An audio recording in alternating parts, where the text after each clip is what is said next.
one nation, under God, indivisible, with liberty and justice for all. Okay, Ms. Dunn, would you please call the roll? Chairman Kurtz, Here. Dr. Charles Dimick, Present. David Brzezowski, Tim Graver, Present. Will McPhee, Present. and Tom Norback. Present. Okay, and we do have a quorum. We've all had an opportunity to see the minutes. Is there a motion? I move to the minutes as amended by Dr. Dimick. I'll second that. Moved by Ms. Dunn, seconded by Mr. Norback. All in favor, please say aye. Aye. Aye. Aye. Opposed? The minutes approved unanimously.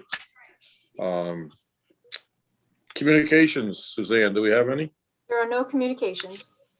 And inspection reports? Inspection reports, there is a cease and desist order that was issued for 38 Carter Lane. That's on the agenda for number 3 under enforcement actions, and that's it for written inspections. Staff inspections? Staff inspections, there was an inspection at Williamsburg Road. There was a complaint of dumping in the wetlands, and it was observed that that was a historical, I wouldn't even call it dumping. It was removal of poison ivy, and when it was cut off trees, it was just left in the wetland area. So there was no issue there. Academy Road, there was an inquiry regarding the clearing in the upland area, and that was done in support of a permit that they received for the installation of a greenhouse at that property. For Weiss Road, Weiss and Academy Road, the subdivision that was approved by the commission, there was an inspection of the erosion controls, and they were found to be installed correctly and according to plan. And then there was an additional inspection. There was a report of a potential gas spill. And when I had gone out to the site, I did not observe anything on the ground as far as a gas spill, but there's a stockpile of gravel there for the construction entrance, and it appeared as though it was emanating from that area. The fire department did inspect it, and they did not find that there was any problem as far as a spill or anything. They had just figured that potentially that rock pile has some diesel in it. So there were no issues with that. And also on Cheshire Street, 1392 Cheshire Street, the commission may remember that there's a court injunction on that property having to do with the fence to protect the wetland area. They received a permit to remove the split rail fence and put up a stockade fence, and that has been completed. So that wetland area is now closed off from the remainder of the property. So that is it for inspections. That's a lot. Enforcement actions. Mr. Heaver Alvarenga on Yalesville Road. Yes, he has the corrective order to repair the wetland and upland area, and he has through June to comply. And he seems to be aware of that deadline, and that he had indicated that he is purchasing plants, and he's aware of what needs to be done. The second item, 152 Tallmadge Road, the commission discussed this at the last meeting. This is left on the agenda for monitoring. And the third item is a new item tonight, 38 Carter Lane. This is a show cause hearing. The planning office received complaints regarding motorized bikes on a residential property within a wetland area. And myself and the zoning enforcement officer went out to the property, and we observed that trees had been cleared directly within a wetland area, and that a pathway had been set up. There was evidence of motorbikes being used in that area. I did speak with the property owner. We looked through the regulations. He had some questions about the regulations. Under the regulations, it allows for a non-regulated activity, meaning you don't need a permit to ride a bike in an area where there's already an established trail. This is different in that this is the creation of a new trail. The property owner, who is on the call tonight, had indicated that this area was cleared in the beginning of April. So this is something that is relatively new. I did share pictures with the commission where you could see the area that was cleared, and I can put those pictures up on the screen.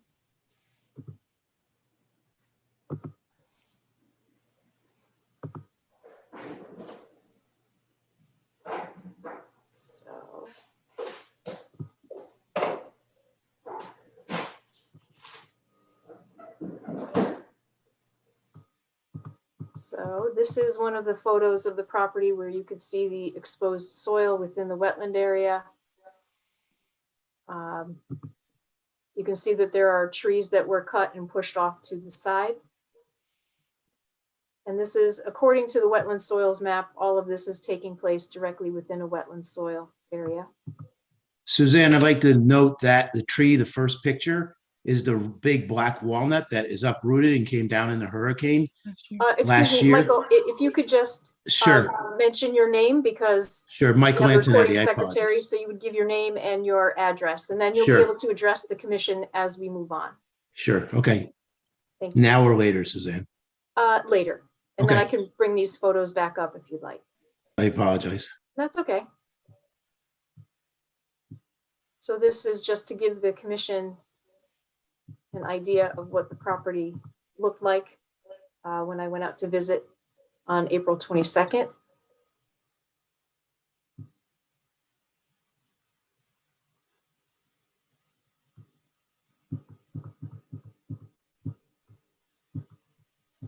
Does the commission have any questions for me? Yeah, this clearing of the dead wood, was that done with a, looks like something with a bucket or a plow on it? The way the things are moved around. Well, I think Mr. Antonetti, who was on the call, who's the property owner that did the work, I think he would be best to answer that question. As indicated, Mr. Antonetti had stated that the trees that were cut were dead trees. And by regulation, people are authorized to cut a dead or dying tree within a wetland area without needing a permit, provided that they don't have to damage any live trees in order to achieve that. In looking at this, this exceeds that. This is looking at area that has been absolutely cleared. So this goes beyond what's qualified in the regulations that allows for the removal of dead or dying trees, because this is creating a pathway. And you can see the motorized vehicles have been in that direct wetland soil area. Seems like it was created for quite a while. Looks like quite a dirt road there.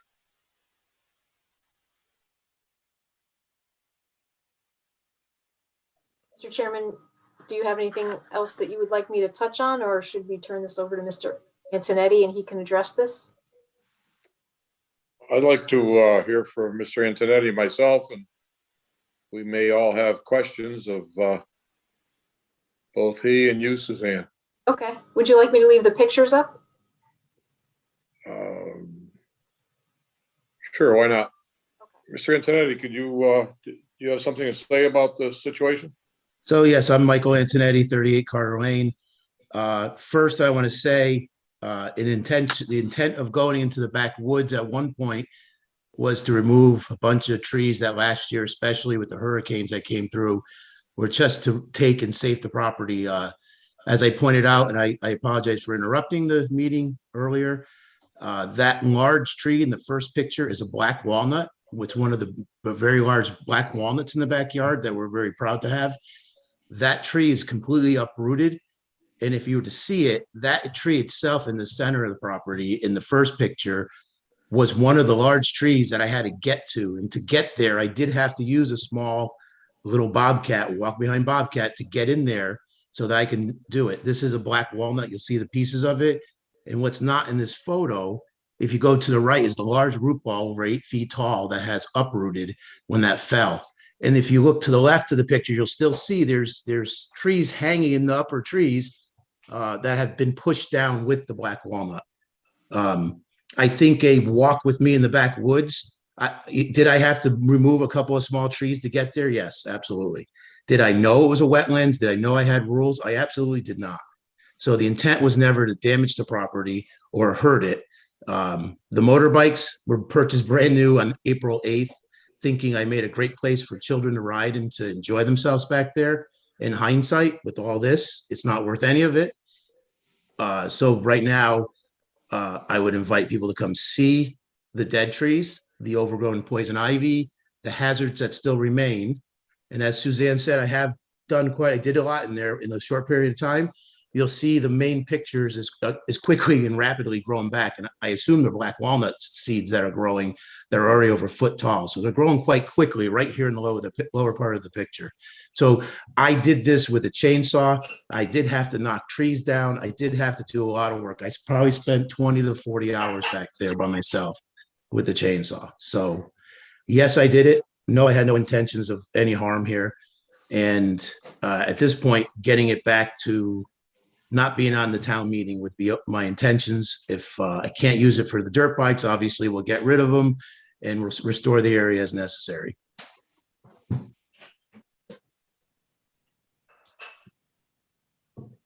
Well, obviously, the wetlands area has to be restored back to probably not its original condition, because that may be impossible, but back to a fully vegetated condition and evidence of the trail removed.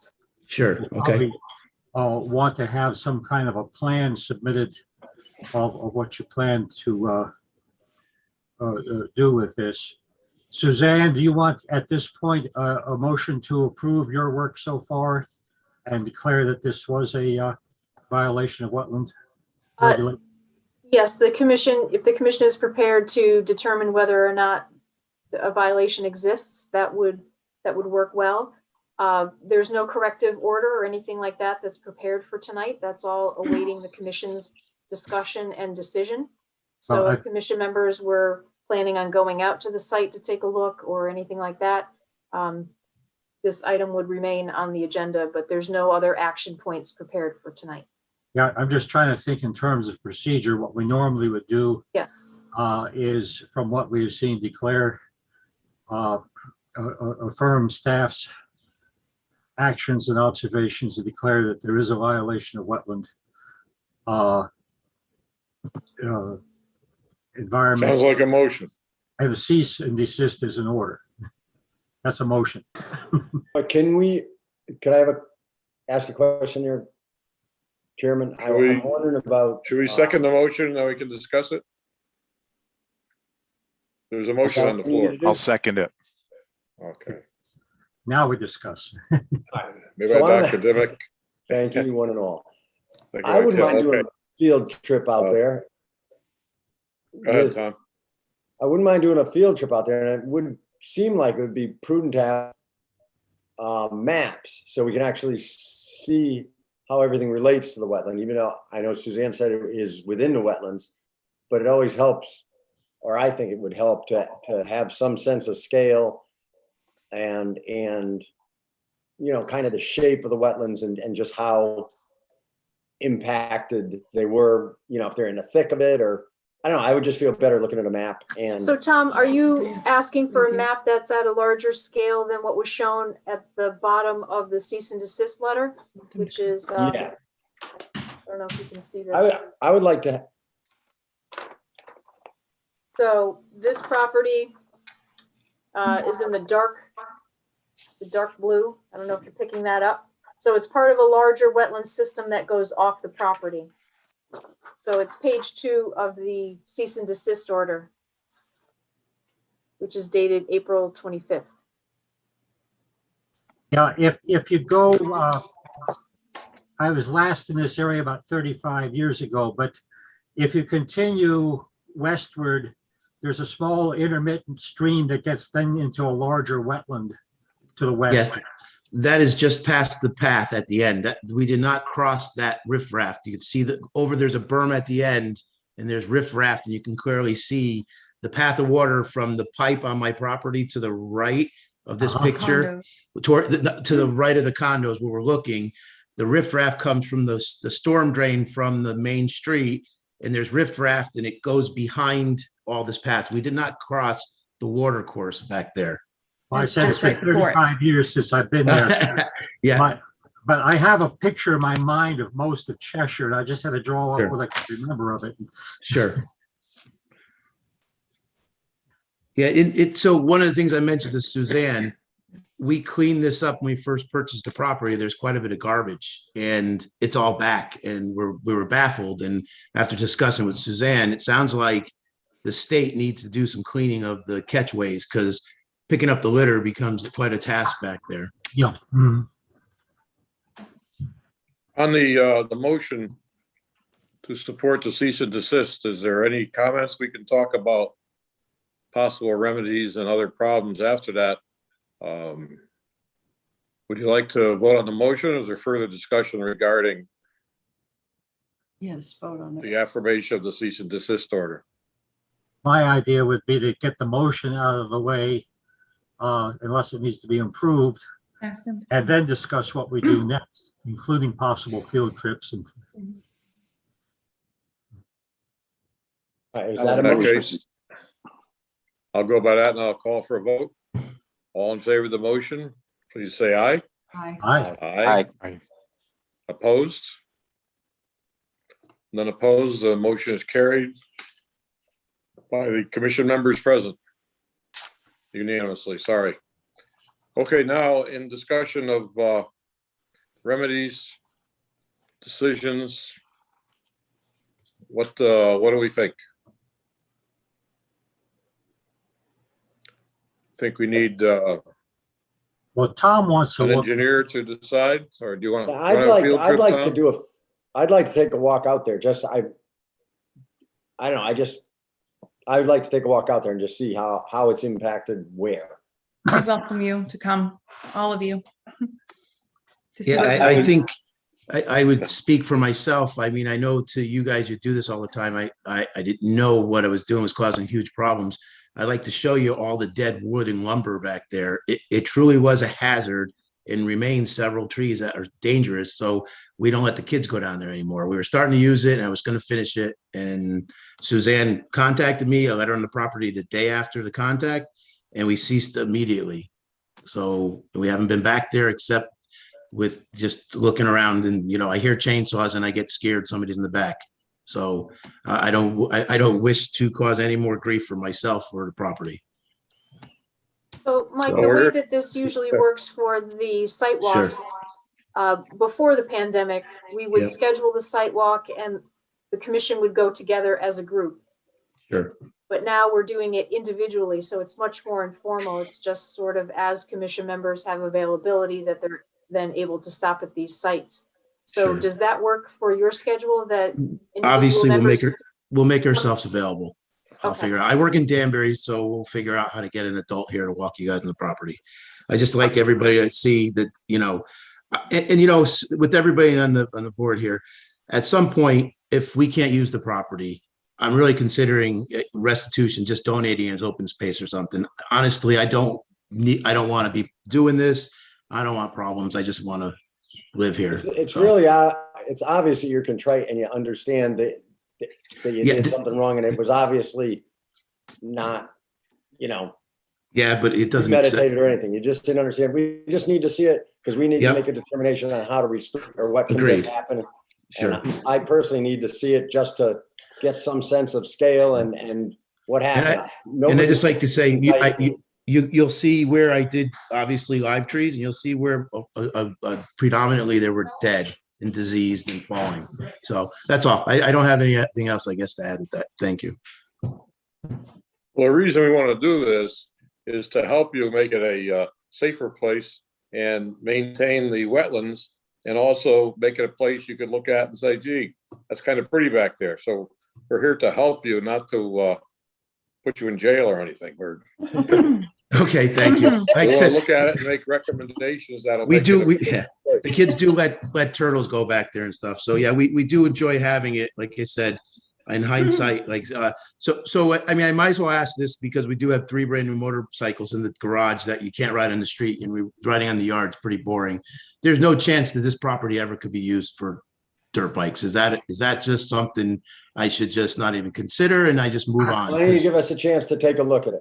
Sure. Okay. Like I said, I don't mean to be trying to jump through conclusions. I mean, No, as you guys have asked, we are not using the property improperly, and we will stay out of there till we determine what to do. Okay. very good. Thank you. Thank you. And Mike, you had Okay. indicated that commission members, that they could schedule ahead of time to meet with you. So is that how you would like to do it, as opposed to allowing them to stop by whenever? I just want to It would understand. help. It would help just Okay. for myself, Suzanne. Barbie is more available. She works in town. I'm Okay. pretty far away. I think I'm going to be home Thursday after probably about 10 or 11 a.m. If we can do anything on Thursday, if anybody's available, I can make myself available from like 11 until evening, till dark.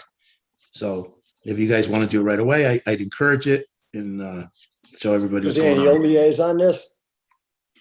I will through tomorrow. I won't be in the office on Thursday. Is it improper to contact Mr. Antonetti directly through email? Yes. You can email, or I'll even send Suzanne my work cell and my home cell. And just where I work, I can't have a camera phone and work, so I have two phones. So it's a little bit of a pain. I'll clearly indicate hours with the numbers, okay? Along with I can Barbie's sign number. up for sometime Thursday at your convenience. That would be great. No, make it yours. That's like I said, after 10:30-ish approximately. All right, I'll be home. very good, thank you. Thank you. I got Thursday morning tied up, but I do have Thursday afternoon free at this point, so I might be able to work in something. All right, perfect. Okay, thank you guys for everybody. Okay. We'll continue after we take a walk, and the next meeting it'll be on the agenda. Thank you very much. Thank you. Can we sign off here now at this point? Yes, yes. Thank you. All right, good night, everyone. Good night. Okay, unfinished business. It's a permit application regarding 648 Wallingford Road. And I'd like to turn the meeting over to Charles so I can keep my mouth shut. All righty. There are three of us, I think, that I know of, have taken a walk out to look at the sewer line. Tim did. Tom, did you take a walk? Because Yeah, you, I was finally able to locate it. Thanks for your help that evening.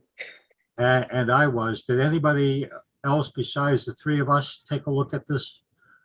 I took a kind of quick walk today. It was a little wet. It is.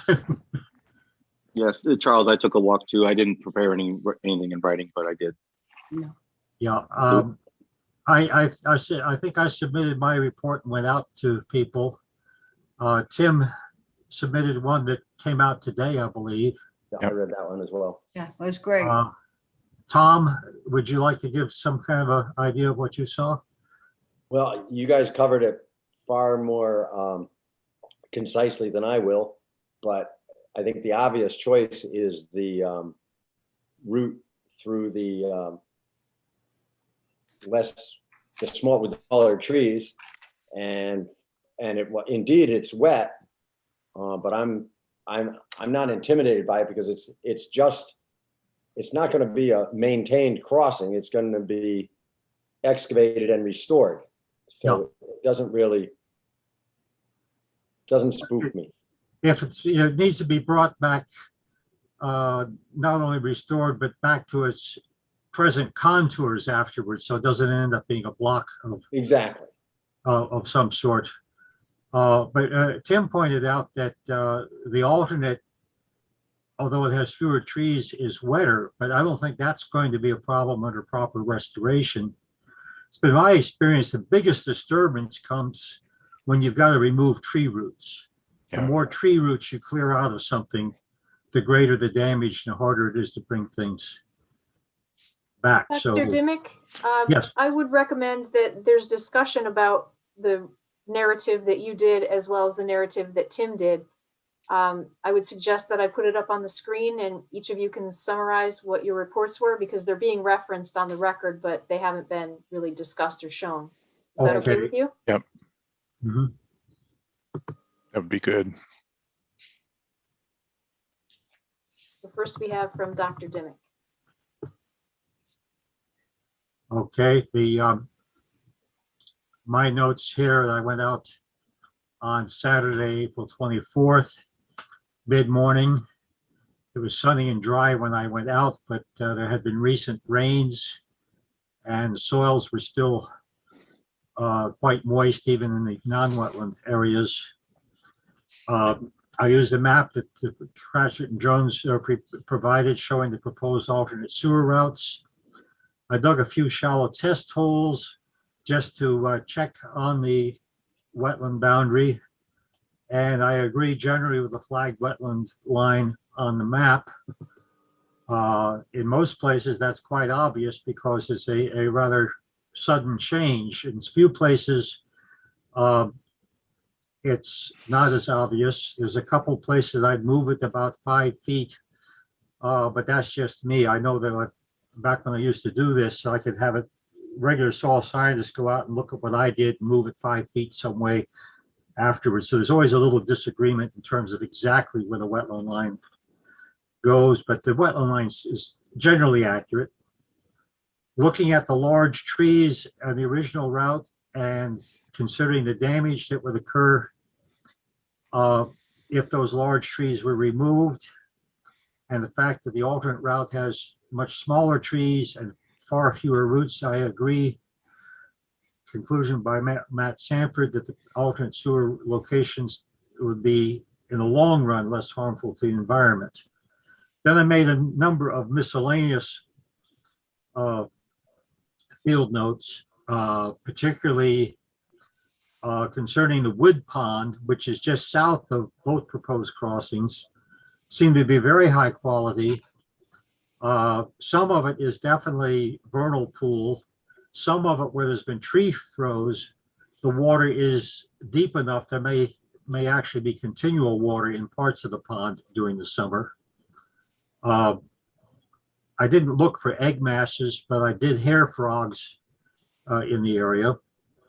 Highly invasive garlic mustard all over the place, both mostly outside the wetland, but getting into the wetland also. I saw at least 4 different species of rosebush out there, of which the invasive Moldiflora rose is the one that we don't like. The other 3 are native wild roses of various sorts, including a swamp rose. When you actually get into the wetland area, you got typical skunk cabbage, trout lily, and jewelweed or impatiens coming up. And so it's a pretty good, healthy wetland. And I think if it's properly restored after the crossing, things will look pretty good. So that's my report. Then Tim, I can put your report up on the screen.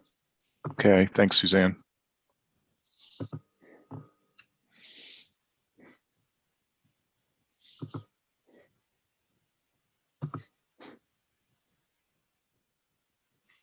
Okay, yep, thank you. I was just there yesterday between 12 and 1. It was 65 and it was lightly raining when I did the field walk. I started from Tallmadge Road and walked all the way through the property to the lawn area and then walked back along the red alternate sewer line marker. I noted it was a low wet area with standing water in some places, many reeds and wetland plants. I did see a lot of evidence of deer traffic through the area, deer tracks, deer trails, and the excrement. And I did agree, much smaller trees in this area. I agree with Dr. Dimick's assessment. This route is much closer to the pond area with the uprooted trees. And it goes very close to the WF11 by the large white oak. And that's about, well, I estimated less than 30 feet from the red alternate main header marker. The WF10, and again, Dr. Dimick mentioned this in his report, I observed the WF10 marker to be over top of standing water, so over top of the pond area. So there may be some movement of the wetland boundary itself. It may be that it was a lot of rain prior to me being there, but I would have placed that wetland marker further to the north. Once I walked through, then I also walked back along the blue original main header marker, starting at the field and walking toward the lawn area. And I agree, this line runs between the large oak and the large maple, both of which I'm assuming would have to be taken down The line basically runs right through those and right to the left of a large oak near WF 15. I did note that that route is on higher ground. Less standing water, the soil was moist, of course, but it wasn't pooled water in that area. I did note that, yeah, I agree that route is a much shorter distance. So through the wetland area, there's even parts of it just outside of the wetlands. It's more rocky. It's much higher ground. Several smaller trees near the lawn area that I'm assuming would also have to go. And when I did that part of the property, I did see the deer in the northeast corner of the property at the far end of the lawned area. So, conclusion, having gone both of those routes, I asked the question, is there an option C? Is there another way to run the sewer line? Even asking the question even towards Wallingford Road, and the answer may be that a sanitary sewer doesn't exist on Wallingford Road, so therefore it's not an option. But having walked both of those through the wetland area and then looking at the large field area between there and Tallmadge Road, my conclusion was it seems to be a very long way to run a sewer line, and that's why I was asking, is there a potential option C? And that is my report. Thank you. Tom, did you have any more to say? Nope, I think the red or the red option is the better. Carrie? Nothing else to add.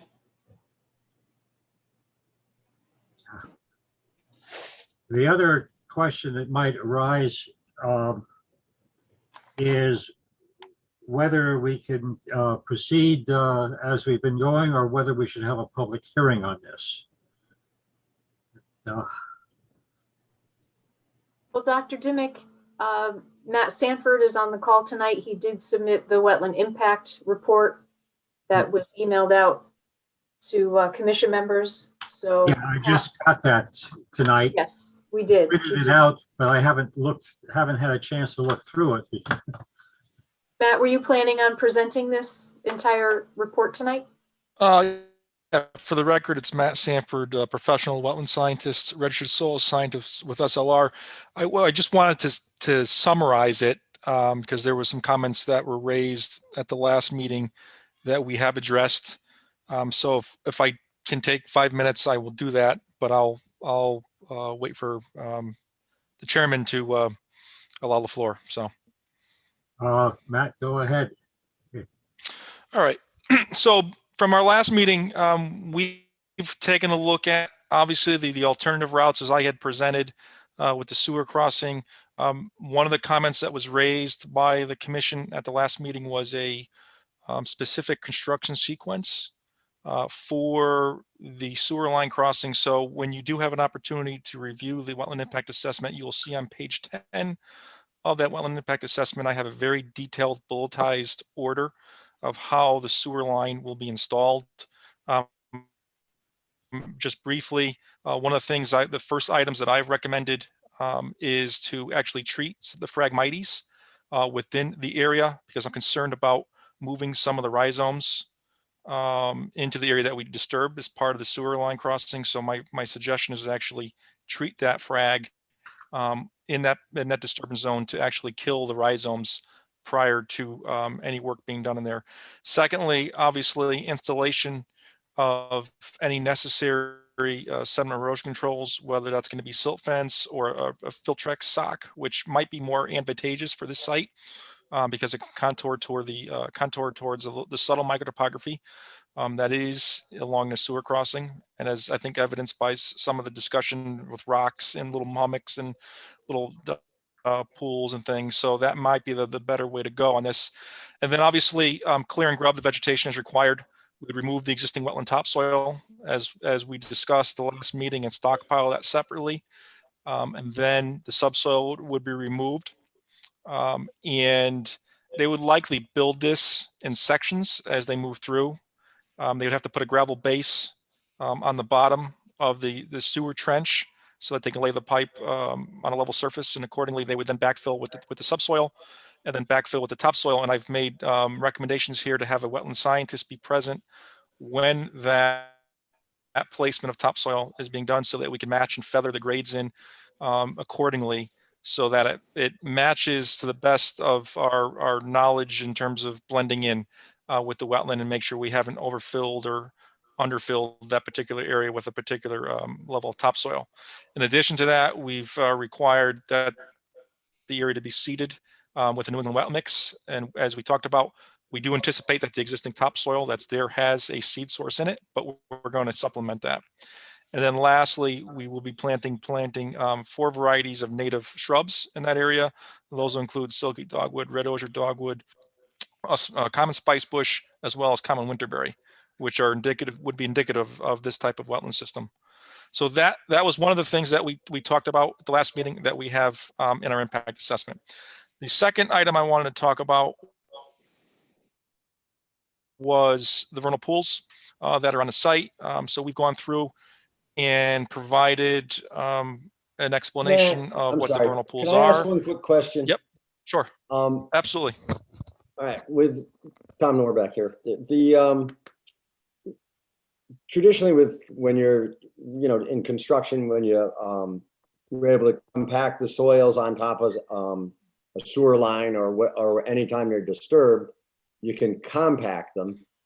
I'm wondering how, when you're in a wetland and we're trying to restore it, and as Charles put, we didn't want to put it, wanted the topography to be consistent with what it is, neither a barrier, and I would think you wouldn't want a trough either.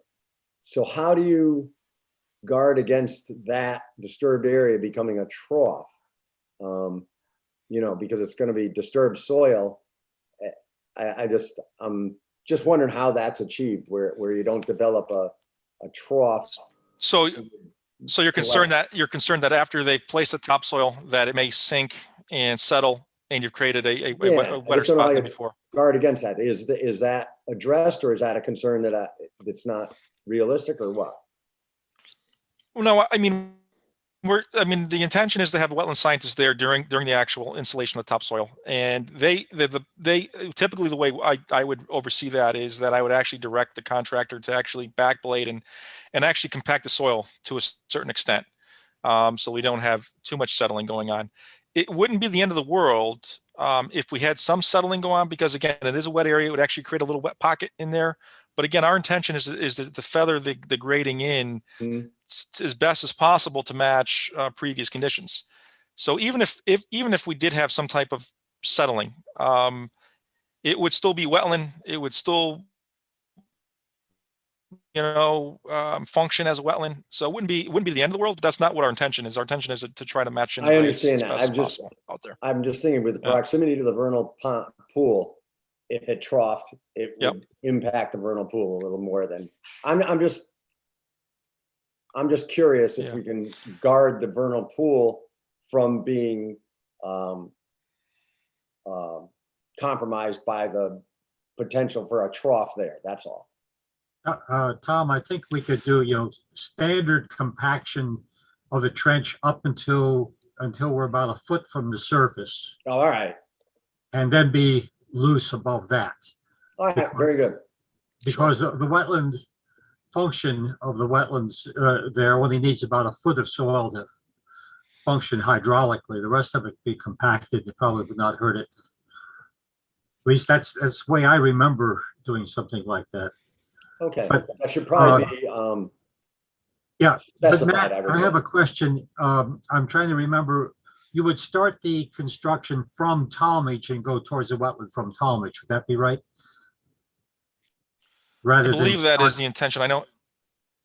I believe so. I think Andy's on the phone. Andy, I believe that is your direction, correct? Yeah, Andrew Quirk, professional engineer with Cratchit & Jones for the record. I always like to see that the sewer construction or drainage for that matter start at the low end where the connection is. So if there's any deviations that we're working uphill and not missing a target going downhill. So the intent would be to start from Tallmadge Road and build the sewer through the sewer construction.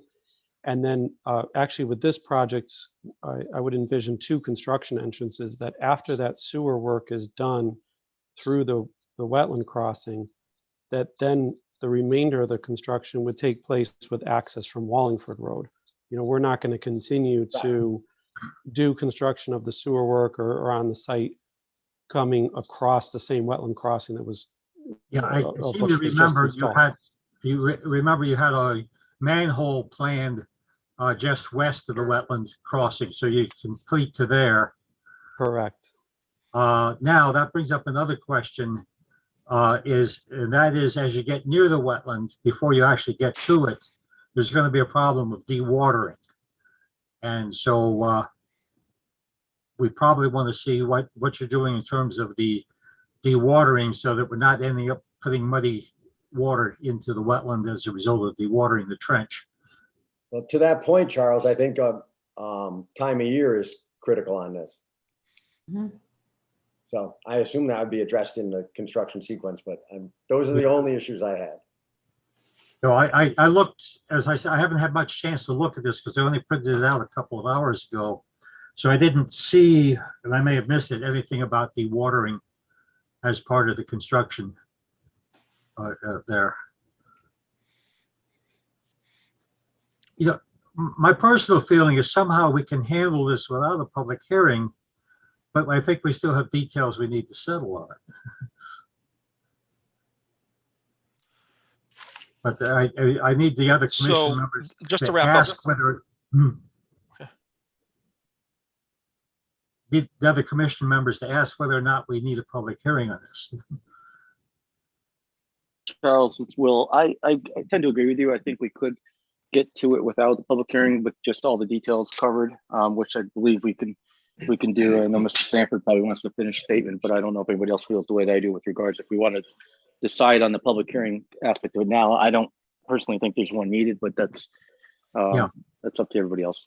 Matt's got more to say about the vernal pool, so we cut him off.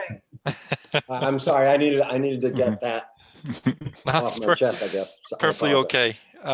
So the last thing I wanted to touch on, because we had mentioned about the vernal pools at the last meeting, and Dr. Dimick had mentioned about the pool on Parcel A.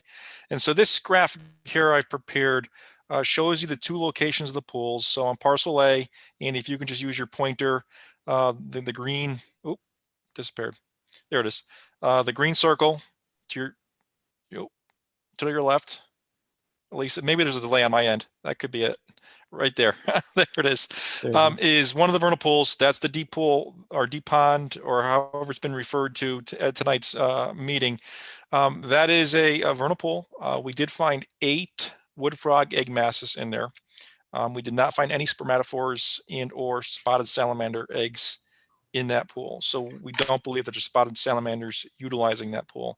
What I have on the screen on Parcel A is the yellow line that surrounds it is what we call the 100-foot vernal pool envelope. So it's the VPE. And I'm sure most of this commission knows, is that primarily a majority of the adult amphibians that utilize these vernal pools for just breeding in the spring spend most of their time around the periphery, actually in the uplands and wetlands surrounding the vernal pool. And so that becomes a critical area to protect those adults that are maintaining that population within the pool. And so what this is showing you is that, and then the purple is showing you our proposed development or clearing limits, is that we have very minimal activity associated with the sewer line installation, as Andy's pointing to, as well as the conversion of what I call the Phragmites area to the south where the stormwater basin's going. Both disturbances are I consider temporary. The sewer line is going to be restored back to a wetland condition, and from the stormwater basin perspective, I consider a conversion from an invasive Phragmites area to a native planted basin a benefit overall from an ecological standpoint. And so it's a wash in terms of its disturbance of the 100-foot envelope. Again, one of the things that plays a part when we look at vernal pools is the land use immediately within the envelope as well. And obviously the fields themselves don't provide the best habitat because they don't provide the cover, et cetera, and the protection that a wood frog would need. So it's really the wooded area that's the most important. And again, we're protecting that with the exception of the sewer line where we have to cut a few small trees down. But again, we've maintained and protected those larger with the alternative option. In addition to that, we have beyond the 100-foot line, we often look at what we call the 100-foot to 750-foot critical terrestrial habitat. And that looks at the habitat that's outside because we know wood frogs and spotted salamanders, if they were using this pool, could migrate further than 100 feet. And so the rule of thumb is you start to look at development within that 750-foot circle. And when we do a land use calculation, the goal is to have a 750-foot circle critical terrestrial habitat that is less than 50% developed to maintain a really high vernal pool status. And in this case, for this vernal pool, we are actually well below 50% already, just based on the existing land use that's out there. And that includes the roadways, the lawns, the houses, et cetera. So obviously, we're going to have some additional conversion from maintained lawn to units as part of this project. The maintained lawn doesn't provide that critical terrestrial habitat that a wood frog or spotted salamander would be looking for. So we don't believe that the project has a significant adverse impact to the Parcel A vernal pool. The second one I want to talk about is the Parcel B vernal pool, and that's located to the north. Andy, if you can just scroll over to that, and you see that's the pool that we found to be the most productive of the vernal pools. And the reason being, if you take a look at the land use on this aerial, you'll see that much of the area surrounding it is wooded, right? And so that is allowing this pool to have a greater population of both wood frogs, which were more than 25 egg masses in this vernal pool, as well as one spotted salamander egg mass was observed. So we have another species also using this pool, again, based on the land use that's surrounding the pool. It allows these amphibians to persist in this area. I've also drawn the offset of 100 feet around that vernal pool, and you can see we don't have any activities within that. When we do the critical terrestrial habitat calculation around the Parcel B vernal pool, again, we still find that the vernal pool envelope has been developed by way more than 50%. So our little small increment of additional disturbance to primarily lawn area, but we do have some disturbance to kind of an old meadow hedgerow area along the northern part will have minimal impact, at least in our opinion, minimal impact to the vernal pool itself. So I wanted to present that so that there's a clear understanding that there are two vernal pools on the site, what our activities are proposed within them, and how we're protecting those vernal pools. And I think that's really all I have for this evening. Are there any other questions from either commission members or staff?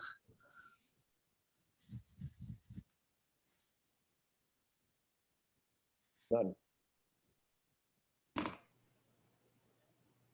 All right, comes the, are we ready to turn this over to staff at this point, or are there additional pieces of information you think we should gather? I've had all my questions answered. Yeah, we can tweak, but well, I'll ask Suzanne. Suzanne, is there more material that you would like? Are you still here? I'm here, yes. Okay. Well, we received this report today, and I haven't had a chance to read it thoroughly, nor have commission members. So I can certainly start a draft. And if commission members or myself in reading this report has questions, members feel free to contact me, and I can coordinate with Matt Sanford and get further information. Yeah, but I think that we're at a good starting place to start a draft. Yeah, I think we are at a point where it becomes feasible, where with a little tweaking, we could probably end up being approving it, but I think we really got to go through the report we got tonight, and then see if there's anything else we're missing before we fully go through this. But I don't see any danger signals like I have on some of the other projects that come in front of us. That's just me. And Andrew, are you on the call? Was there anything that you wanted to add?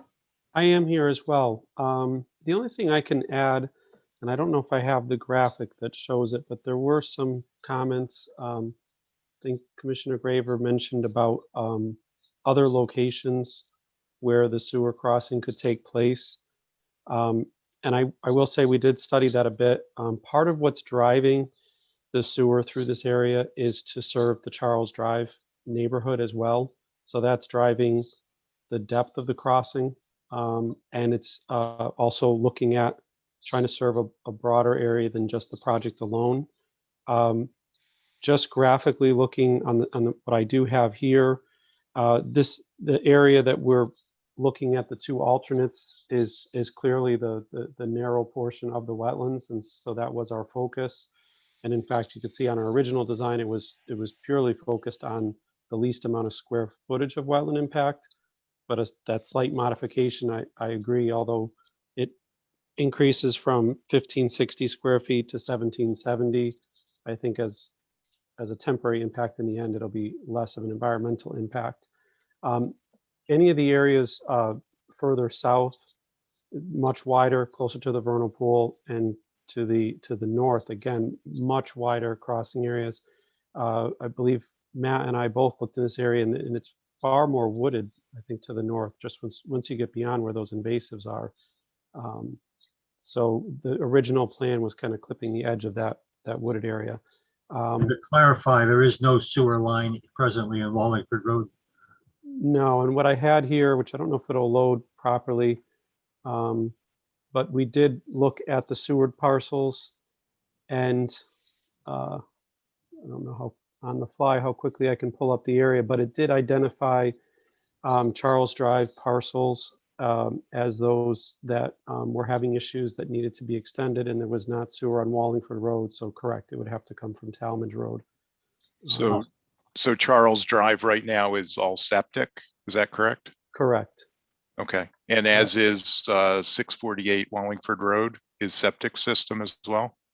Correct. I think this is the area here. I don't know if it shows well on the screen, but let's see if I can get to it. Yeah. So this is Wallingford Road along the bottom here where my hand is on the screen, and then Tallmadge Road, and this is the sewer line in Tallmadge Road. This is the end of where the arrows are showing is the end of the sewer run, and I believe the blue parcels are the parcels that are presently served by sewer, and then green is identified. I don't have the legend, and I don't want to lose the screen, but I believe those are areas to be targeted to be served by sewer, and the red outline parcels, which are those here on Charles Drive, are identified as parcels that have issues, thus making it more of a priority to try to extend sewers to those areas where there are presently issues with the septic systems. Now, you still would need clearance from the Sewer Commission. Correct. We did receive the feasibility approval from them that it was feasible to and prudent to extend the sewer through this area. So we received that first preliminary approval from them, but we do have to go back to them for the final approval. Well, another thing to look at, you had asked about feasibility of putting some kind of a boardwalk over the restored sewer line. Did you want to make that part of this application, or want to make that as a subsequent application if you get approval for this? Well, I think we would prefer to have it be part of this application, and it would provide access to the open space area on Parcel A that's anticipated through the planning and zoning process. And if the commission objected to that connection, then it would still be open space as part of the development, but pedestrian access would have to be from the road network, Wallingford Road to Tallmadge Road and around. But in Yes. either case, the area would be protected as open space. We'd like to make that that access, the hiking trail access, part of this application. But if that portion, if it's, I don't know if it gets voted on separately or just together, is not accepted, then we would seek other alternate access through the roadway network to the open space. Okay, I think we need to have something sent in to staff as a formal amendment to the application to include that, and with some kind of a plan as to how it would occur. So Suzanne will start drafting all of this, but she has to hold up the final bit until we get that in there. Okay. Yes, thank you, Dr. Dimick. If we could get that revised plan and show that level of detail, that would be very helpful in even drafting the language for the motion. Now, do other commission members see anything else I've forgotten about? I don't remember everything nowadays.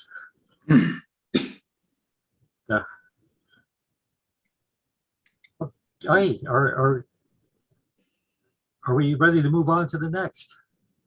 Dr. Dimick, if I might just pipe in and ask Matt Sanford a question. This is Anthony Fazzone speaking, by the way. I understand that. I believe, at least I saw a planting summary or listing of plantings to go into the restoration. And I don't know if Matt submitted that with his report or if it was part of his report. I saw something about that somewhere in there, so I can't. So just for clarification, we've recommended the native plantings within the impact assessment report, and it says, please see attached. And that plan is forthcoming. So again, we weren't sure which alternative was going to be selected for the sewer crossing. I think we've got clear direction tonight as to which alternative we're going to finalize. On that finalized plan, you will have a planting plan and the actual detailed notes of the construction sequencing, including a location for appropriate dewatering, will be shown on that plan that we give to Suzanne, so that then she can then write her motions and approvals accordingly. So there will be a more detailed plan. Again, we wanted to get a sense this evening as to which alternative we should actually design the plan around. I think we got a consensus, at least, that the alternate plan is not being favored.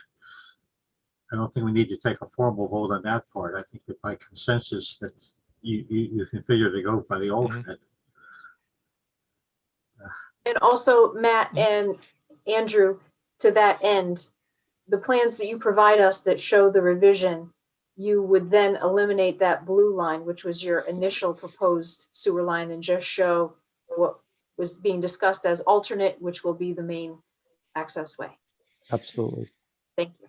Correct. It probably meets the original at that manhole we mentioned. I'm not sure. Or the manhole may shift slightly.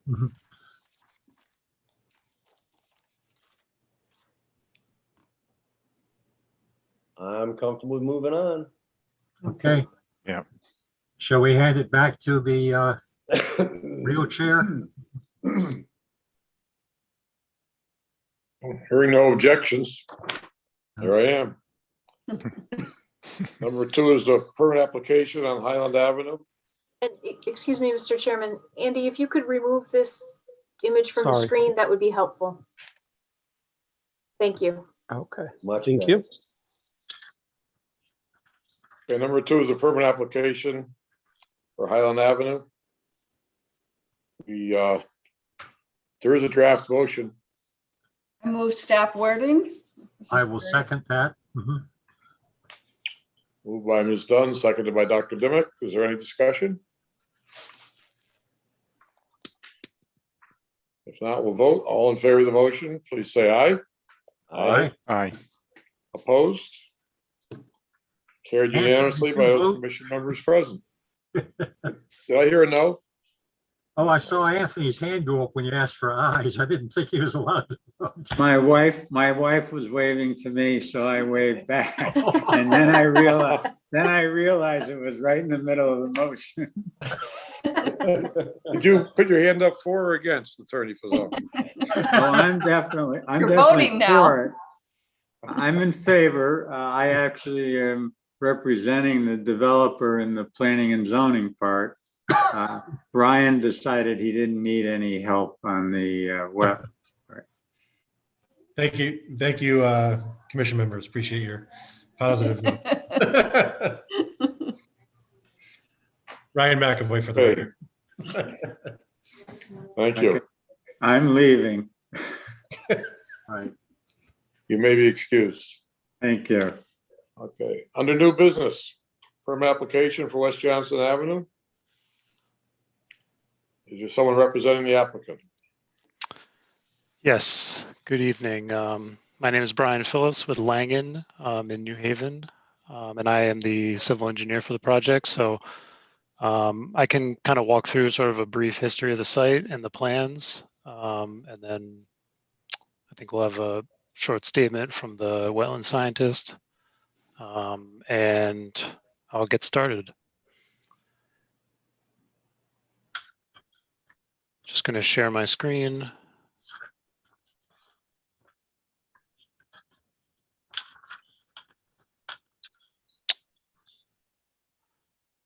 So the site is 181 West Johnson Avenue. This is just an aerial showing, generally where the site is, 691 to the north and Route 10 to the east. And so to give a brief history, the site in 1995, there was an approved development plan, which included more or less a full build out of the site. And it included, pavement areas up to the limits of the wetlands at the time, drainage swales and detention ponds. So most of this was not built. The site was cleared. You can kind of make out this line where, the site was previously cleared back in 95 and the detention basins were installed.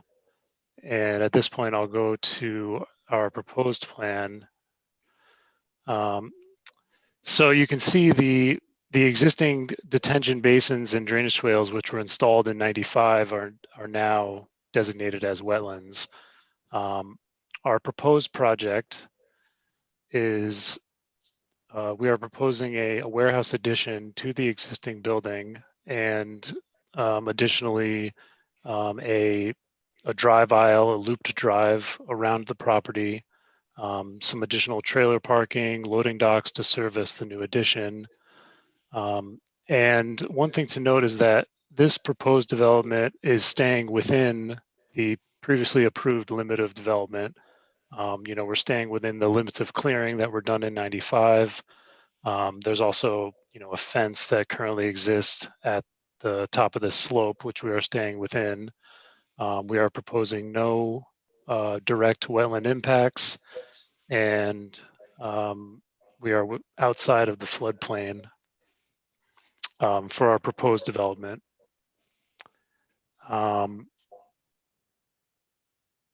I can get into a little more of the grading and drainage. I'm not sure, how much detail you guys would like me to get into here.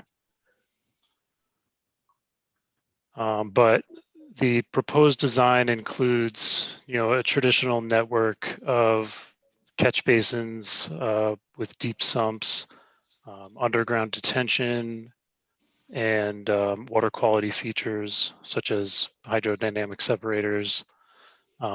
We are utilizing existing stormwater outfalls, which, there's currently numerous existing outfalls which discharge into the previously constructed drainage swales and detention ponds, which are now designated as wetlands.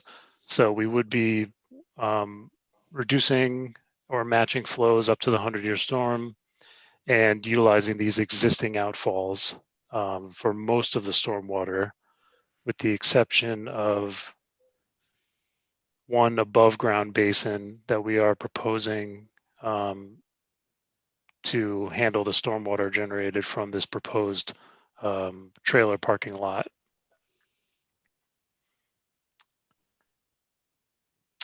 And I think Dean Gustafson, our soil scientist, is on the call. And I think he has a few words to say about the wetlands that currently exist on site. Great, thank you, Brian. Good evening, everyone. My name is Dean Gustafson. I'm a senior wetland scientist, professional soil scientist with All Points Technology out of Waterford, Connecticut. Pleasure to be back in front of this commission. We delineated the wetland resources on the subject property, and the great majority of the wetland resources located around the perimeter of the existing development and the perimeter of the proposed expansion have been altered by the previous site's development activities, for the former Bob's Store operation. A lot of those features function either as detention, stormwater treatment basins, or along the southern edge of the proposed expansion, they're deeply incised stormwater drainage features. Looking back at the history of that project, there is what I think was termed a phase 2 truck trailer parking area that extended south into kind of a forested area. That area was constructed and was located within a floodplain area. So for compensatory storage, those deeply incised drainage features along the southern end of the proposed expansion appear to have been constructed to provide that compensatory storage area. They essentially function as conveyance of some stormwater, but they essentially convey some seasonal high groundwater that discharges both to the east and west into more natural wetland systems as you extend into the undeveloped portions of the site, mainly to the west and to the south on the property. So as Brian had indicated, all of these areas had been previously approved by the commission back in '95. All the clearing work and a lot of the grading work has already been taking place based on that approval, but a lot of those areas have regrown. Some of the open upland area located underneath where the proposed warehouse addition is pretty much a monoculture of autumn olive. And so the effect of all of those historic development activities has resulted in a degradation of the overall functions and values supported by those nearby wetland systems, and with the former clearing and development of the adjoining upland review areas, the typical functions and values supported by those adjacent upland areas has been diminished as well. So in general, we feel that the proposed expansion will not have a likely adverse effect on wetland functions and values. And with the improvements to the stormwater management system and a comprehensive erosion and sedimentation control plan during construction, there shouldn't be any incidental impacts to nearby wetland resources during construction. With that, I'll hand it back over. I give you a little further history on this. The initial wetland disturbance here occurred in 1820 when they built the Farmington Canal right through the middle of where the present warehouse is. And then in 1958, that area was filled in, and in the beginning of construction by 1960, Waterbury Farrell set up their new plant on this site and did additional filling of wetlands. So most of this site, or about 2/3 of this site, was wetlands before 1958. And then by the time we got to 1995, June of 1995, this came before our commission for the changes you're talking about. And most of the wetlands had been filled at that point, and we allowed a little bit more filling to occur in conjunction with creating more floodplain habitat and better control of the drainage. So, Yeah, and these are the 1995 plans showing those, what were proposed at the time, drainage swales.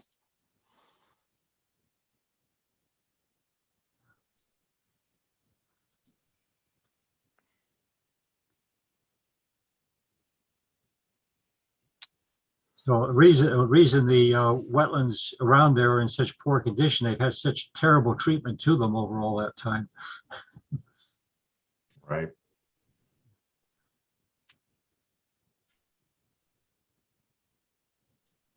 Any other comments? Well, I'm sure Suzanne, the town needs to look at this and at the next meeting, discuss it further, or do you think there's enough information to make some sort of determination? Well, I would like to just verify one thing with Dean, if I could. There was discussion during the pre-application phase that the wetlands on the east of the property, that they had not yet been field located. Have they since been field located? Yes, yeah, we actually delineated them and surveyed them yesterday and provided Brian with the information this morning, and those have been captured on the recently submitted revised plans. So that is an accurate depiction of our recent delineation of the wetlands in that part of the site. Yes, this highlighted line, we just received this information, and from the plans that were submitted previously, we've very minor revisions in this area just to ensure that we were staying out, and we are still proposing no direct wetland impacts. We've kept the outfall from this proposed detention basin outside of the wetland limit. And these are reflected on the revised plans that I sent today. And we did receive comments from the town's reviewing engineer. We were able to incorporate all of the comments into our plans. There was nothing that, we wanted to push back on. So, all of that has been sent in, all comments addressed. This was part of the email that was sent this evening? Yes. Yep. I included a revised stormwater report, revised plans, which incorporate the reviewing engineer's comments and additionally show, this flagged wetland limit. Okay. And then can you drop off 2 sets of the revised plans, including this updated wetland revision? Could you drop those off to our office? Yes. Has the buffer been located as well? The wetlands buffer? Yes, the 50-foot upland review area is shown in the dashed line. Okay. The line with the triangles is the wetland, and then the dashed line is the 50-foot upland review area.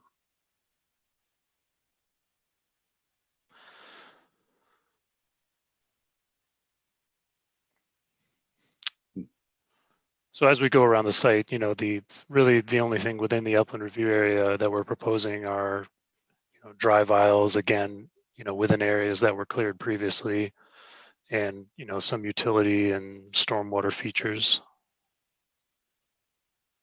The building is outside of the upland review area.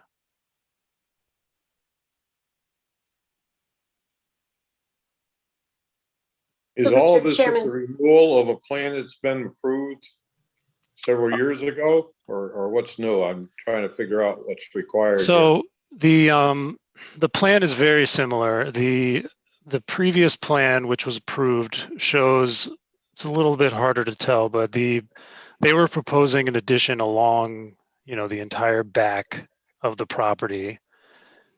This is what was proposed, and what was actually installed, you know, this finger that comes out was installed, but on a different orientation. Those plans kind of showed it coming out in this direction, and then it was installed in this direction. So, you know, those previous plans had buildings shown essentially in this entire, well, not the entire, but I would say 75% of this area that was cleared previously. That building was never constructed. Our plan is, you know, a slightly different footprint, but, you know, we are proposing less pavement and impervious surfaces than what was approved back in '95. So it's not a substantially different plan. The intent is very much similar. We're just, you know, showing an updated footprint and, you know, conforming to the current stormwater requirements. You know, back in '95, it was a little more lax. Well, I have no problem trusting the experts. It's just that, you know, I'm not sure that, at least I don't know enough about it to be able to ask questions, because I haven't, this is the first I've seen of the information. If the, whatever the pleasure of the commission is, that's what we'll go along with. May I ask Suzanne if she has a copy of the permit granted in 1995?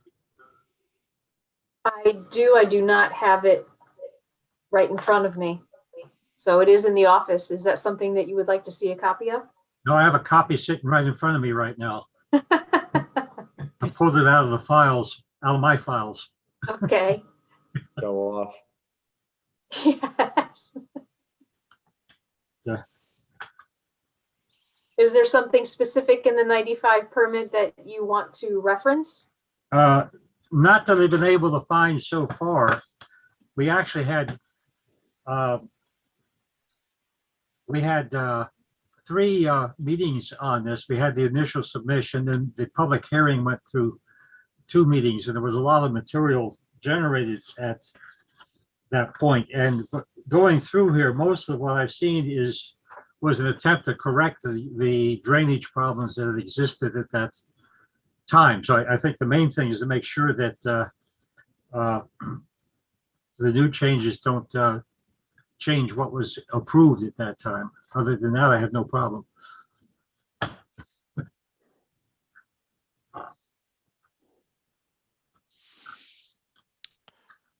Okay, do we need another meeting to get some answers to I'm happy. questions you might have, or are we all set? Suzanne, do you feel comfortable to write a draft motion?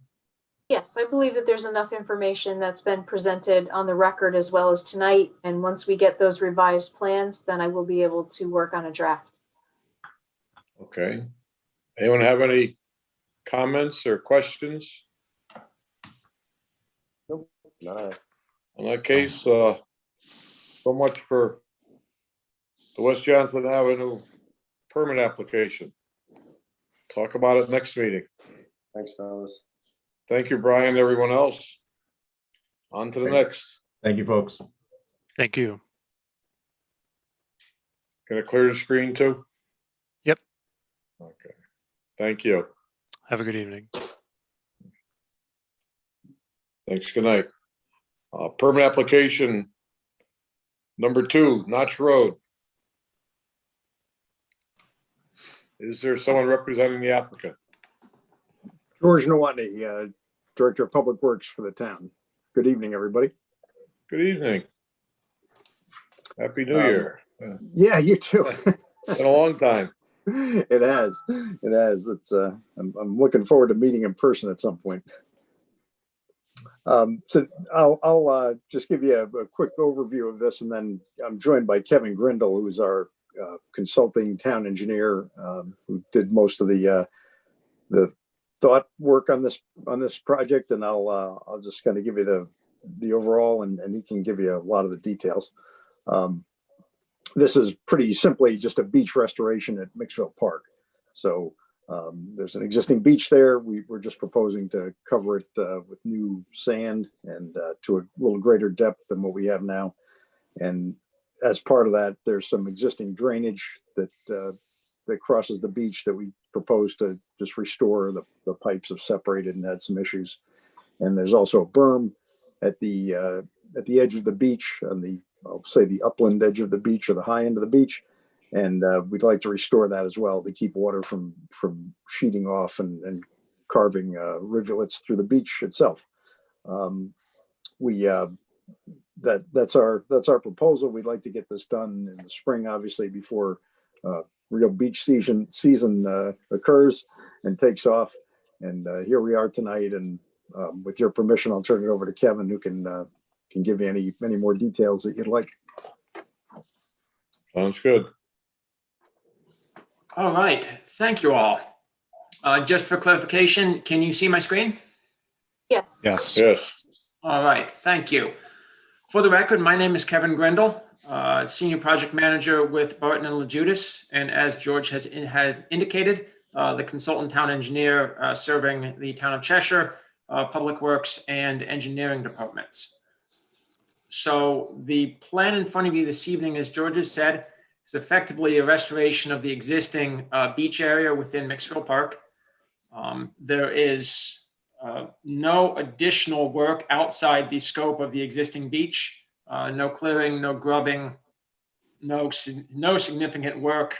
On the western, northern, or southern sides of the existing beach. So the work we're proposing to do is approximately 600 yards of sand, and that's bringing in enough sand fill to cover what is really being exposed as, an underlayment of the beach area, rocks and debris being exposed, and as George had indicated, 2 small drainage pipes, 6-inch in nature, draining the upland grass area into the edge of water.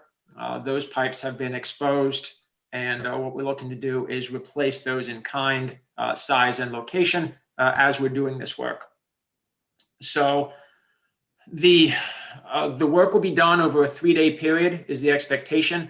That 3-day period would be weather dependent, but the anticipation is that the town forces perform this work themselves and choose 3 dry days to do so between now and Memorial Day weekend, which would be effectively the next 3 weeks would be the hope. So in order to do this, what we're saying is we will be working in the dry. The reason I say that is we will also be performing a dam inspection as required by the Connecticut DEP of the Mixville Pond Dam. And in doing so, we will draw the water down in the pond by 2 feet, allowing us to complete the inspection of the dam concurrently with this restoration of the beach and import of sand. The import of sand will be performed, will be accessed, I should say, through the existing parking lot, through the existing barway in that parking lot from the north. And there will be no stockpiles of sand on site. Town forces will work with deliveries of sand over a 3-day period, effectively leaving no stockpiles remaining at the end of the day. The equipment being used will not be located, or I should say staged adjacent to the beach or adjacent to the pond. Again, that's to limit any source of contamination during this work. That equipment will also be stored out of the parking lot, allowing the parking lot itself to capture any contaminants. Frankly, we don't expect any with a limited duration of the job. But again, with an abundance of caution, the anticipation is nothing gets left by the pond during the term of work. As George had said, there is a berm of existing topsoil, seed, and grass along the westerly edge identified by this approximate limit of beach restoration. So effectively that westerly edge of the beach has a low grass berm. What that berm does is hold back water from the existing wetland area on the grass portion of the park. We want to make sure that berm is reinforced during and after construction. So there are some eroded conditions within that berm. So the idea is that when the beach is restored, the berm is also restored to make sure the water in the wetlands stays in the grassed area and does not further erode the beach in the future. Along that berm, there are existing benches, benches for seating. Those benches are in poor condition. So as part of this, as part of this project, looking to enhance the amenities of the park itself, we're also looking to replace the concrete pads and subsequently replace the benches within that area. Again, just mentioning that to the commission because it does fall within that 50-foot upland review area that you are regulating this evening. So the work, once complete, again, all equipment will be removed and the water of the beach will be, or excuse me, the water of the pond will be allowed to be restored to previous elevations. So the sand itself, again, a talking point with ourselves and staff. The anticipation is the sand will be clean, virgin washed sand. What we're hoping to do is match the grain size and color of the existing sand. So in doing that, we have provided a sieve analysis as guidance to the Public Works Department, and with the recommendation that the color matched is done by a visual observation of stockpile before it's brought on site. Again, the guarantee is that it is clean, native material, no recycled materials, no pollutants coming on site. And the source of the sand will be put on file with town staff once that has been selected and a purchase order has been issued. So the commission can rest assured that the material coming in will be clean material and suitable for beach use as such as you see out there currently. Again, just to reiterate, no equipment being stored within the upland review area. The project duration is only 3 days. This sequence of construction is on the plans. Once again, not trying to minimize the project, but as George had said, it's purely a maintenance project to restore an amenity within a town park. So with that, both George and I are here to answer any questions, but I hope I've gotten through the bulk of the application and given you a better understanding of what we're hoping to do with this project. All right, I got two quick ones. How many yards of sand will you be transporting onto the beach? Approximately 600 cubic yards would be the maximum we'd be importing onto the site. And how the heck are you conveying it from the parking lot across that grass area? What we'd be doing is, again, working in the dry. So the anticipation is that the trucks are, the delivery trucks are backed up through the parking lot, through the barway in the parking lot, and backed up to the beach. And then from the beach, the town staff would be using a small bulldozer and skid steer loader to transport the sand from the southern side, working south to north. And any rutting, or as we call it, pumping of the pathway there would be restored? Absolutely. After everything was in place? Absolutely. Any disturbance, any rutting would be restored with topsoil and seed. To your point, if there is any pumping, the anticipation is that that could also be matted with lay down mats and so forth to really minimize or eliminate any tracking of materials. Now, is that written in some sort of construction sequence, or that's just, you're calling that common sense? Calling that common sense in regards to the restoration. The construction sequence itself does say, I'm reading that through now, all work to restore the beach conditions shall be performed in the dry. So that does not specifically reference the restoration of the access way between the beach and the parking lot. That could be added as the last item of the sequence of construction on the final plan, if that was the commission's preference. Wouldn't hurt. I mean, it infers sensitivity to that, but you might as well list it. Understood. Thank you. Agreed. Mr. Chairman, I also have a question. It could be for you, Kevin, or perhaps George. The lowering of the pond level, I'm assuming that'll be done by the spillway by the dam. is there any consideration of erosion that may be occurring if the level is brought down too fast? I'm thinking of downstream erosion that could be caused by the discharge of water. Is there some precaution being taken, the rate at which the water will be dropped, what will be monitored downstream? Thank you for that question. That's a good question. I will comment on that. The drawdown of the water, you are correct, will be undertaken through the dam. There is a 16-inch ductile iron pipe that is accessed through a manhole structure adjacent to the dam.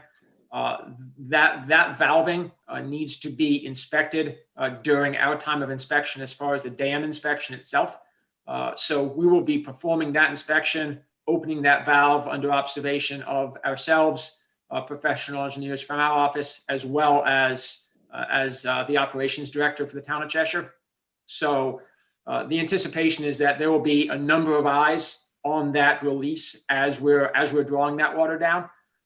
The spillways that it is discharging to are riprap line spillways, but Commissioner, to your point, we will observe a slow drawdown to eliminate any any opportunity for downstream erosion, acknowledging that that's obviously not the intent, and we will go to length to make sure of that.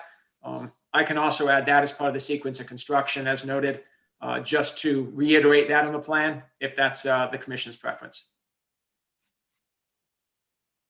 Yeah, I know I would like to see it, and I believe you've addressed it very well. I perhaps missed it. Is someone going to be on site to watch this job being done so there's not going to be any accidents along the way? Absolutely. There will be members, obviously, and George can speak to his staff personnel that will be on site, but there will be the director of operations overseeing these 3 days of work. And our firm is located in Glastonbury, Connecticut. We can be on site within half an hour if there are any questions or any concerns that this commission or staff or members of the community have in regards to the procedures or protocols being followed during these 3 days of work. That would be helpful. Is there anything else?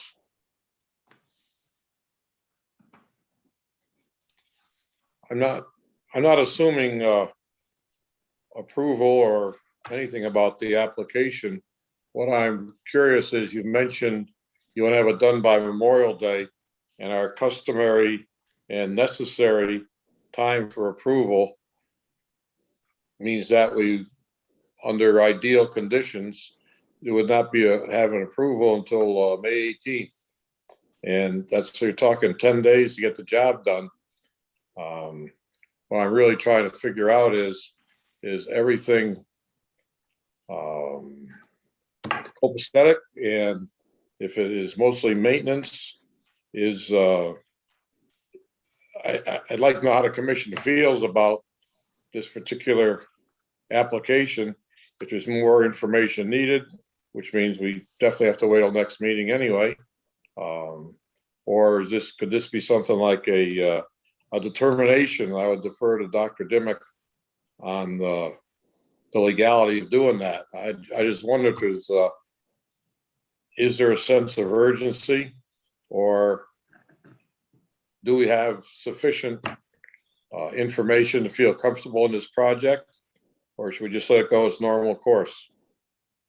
Yeah, I don't see how we can handle this as a determination, because there's obviously a significant, in a sense, impact that we can't say is determination that it doesn't need a permit. And I don't see how we can waive that 14-day requirement by the state. So we just have to make sure that we're all ready to go next time. And that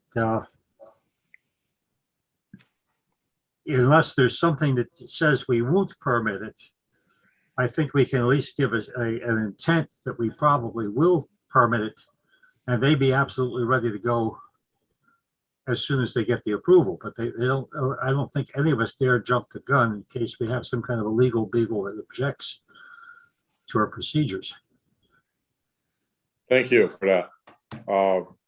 There's a couple of concerns, mainly the method of draining the pond, and the other, which was brought up about the heavy vehicles backing across the grassed area, which is not necessarily that hard. And there has to be some explanation of how that's all going to be accomplished, as well as somebody to watch it while it's in progress to make sure it's all right. Yeah, the heavy vehicle one is particularly a problem because not only is there that visible little wetland part of the grassed area, but there are some springs, some of which may have been buried when they put the beach in there. So there are some soft spots. And I certainly would want to see some kind of a protection for that. The dam, I'm not worried about. I've seen them drain the pond before with that, as long as the valve is working correctly, which they have to check. And if you've been out there during some of the major storms, the amount of water that goes over the spillway now is far more discharge than what they can get through that 15-inch pipe. So that's not my worry, but it's a valid one in terms that Tom brought up about the possible rutting, because there are several soft spots in that area. Do we need the town to demonstrate that they know how to handle that particular problem? Or is it something that could be worked out? Something so between Suzanne could have a motion prepared for the next meeting. So they can prepare material and get it to staff before the next meeting. She can incorporate it into a proposed motion. Do you feel comfortable with that, Suzanne? Yes. And we were also comfortable with that, Commission. I will work closely with George and the engineering department to address, your remaining concerns so that everything can be ready and in the pipeline for the 18th. Understanding that what George and I will be doing in the interim is crossing our fingers for dry weather between the 18th and the 28th, so that this beach can be restored by the time Memorial Day weekend rolls around. So thank you all. Make sure you get the information to Suzanne, because she's going to be drafting the motion. Is there anything else? Well, in that case, is there any further business to come before the commission? No, there's no additional business. In that case, is there a motion for adjournment? So move. And seconded by? Second. Everybody. All right. In that case, moves, voted, all in favor, say aye. Aye. Good night. Aye. Have a good night. Meeting is over at 9:15. Thanks for your Thank time. you.